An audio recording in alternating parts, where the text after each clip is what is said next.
I also conducted soil sampling because I thought, you know, if this is real and they are spraying this, it's going to get to the ground. So I conducted air sampling, I conducted soil sampling, and I was getting high levels of these contaminants. When I started asking the question again under a new commander, I never in my life thought I would have somebody look me in the face and tell me, I am questioning you.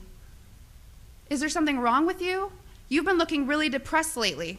You know I can put you under mental evaluation for up to 120 days.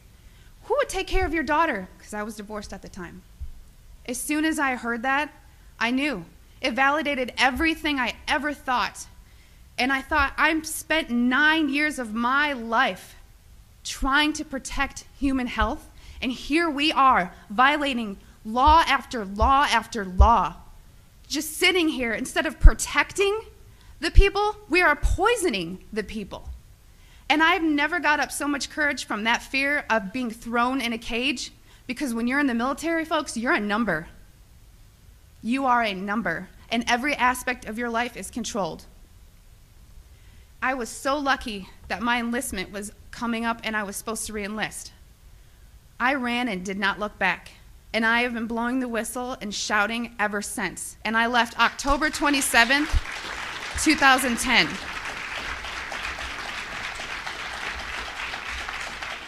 And you ask yourself, if this is true and we are spraying the people, where are the pilots? Where are the people? I don't know if you pay attention, but look at Snowden. Look at Manning.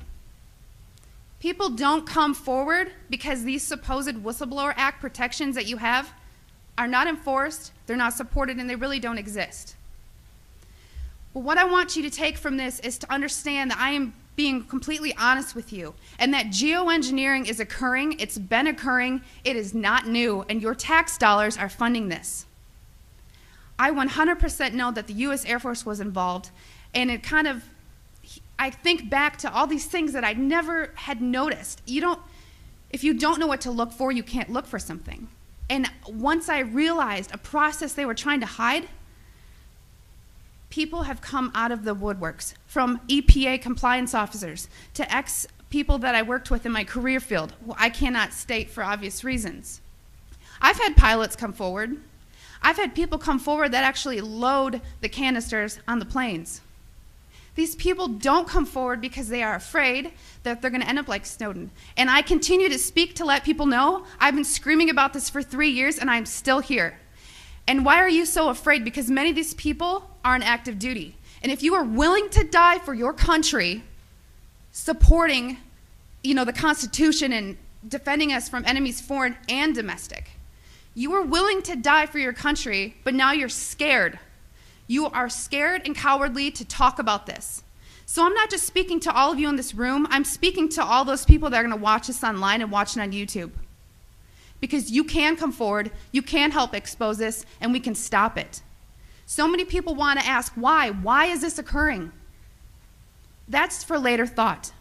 From weather modification to weather weaponry, there's numerous reasons under Agenda 21 and tons of theories. But my job as an industrial hygienist is to make sure that I comply with the laws and enforce them. So it is unethical every day for all the other people that are out there that work in preventive health, or even physicians that aren't speaking about this. They need to. So one thing I want to tell you is what you can do about it. The biggest hurdle that we have is disinformation sites. I never say them, but I'm going to today, so that you know if anyone ever gives these to you as a reference to debunk you, it's Metabunk and Contrail Science.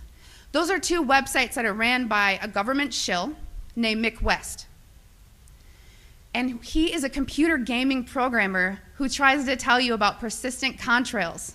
So somebody who isn't even credentialed in chemistry or physics or ecology, none of that, is trying to tell you that you're crazy. So please vet, research. And if you have something to write with, I want you to take down my email. It is Kristen, Kristen, Megan, Meghan, @gmail.com. And by emailing me, I can give you some information for what I'm about to tell you. If you still don't believe it, or you still want to convince people, there's something you can do. You can take a glass jar. It needs to be a glass jar, so there's no BPAs. Take a rain sample and take a snow sample. I tried to discourage the soil sampling because everyone's background of where you live is different. Because a lot of the materials that are used in geoengineering are natural occurring in Earth, just not in the industrialized form that they're used. So if you take these rain samples and you take the snow samples, email me, because I cannot publicly tell you where to send them, because we've actually been blackballed by labs who refuse to run our samples. And a problem that is occurring is people are sending in rain samples to labs that don't realize how low the limit of detection needs to be, because these are nanoparticulates. They are very small. So if you email me, I can tell you where to send in your samples, and it's only around $50. That may be tough on some people, but it's way cheaper than maybe what you assumed. So I just want everyone to know and understand that of all things, of all the freedoms that we are losing, geoengineering is the #1 issue that we are facing, because you can have guns and money and you can have everything. If you don't have food and water and you are dying of respiratory or neurological illnesses, what does it matter? So you've heard about vaccines, and you'll hear, about smart meters, and you'll hear about other issues like fracking. These are all systemic effects. We are getting overexposed to toxins. People will tell you fluoride's in the water, but it's not a lot. It is a lot, because you're getting it everywhere in your food, water that you drink. Everything is washed with that water. And you're getting your vaccines. All this, it's a coupled systemic effect, and our bodies cannot metabolize these toxins. So I just want to thank you for taking the time to listen to my story, and I will continue to shout from the rooftops. I don't care how many jobs I lose. I don't care how many friends or family I lose, because I took an oath. And in 9 years, I was not able to honor that oath, but I am today.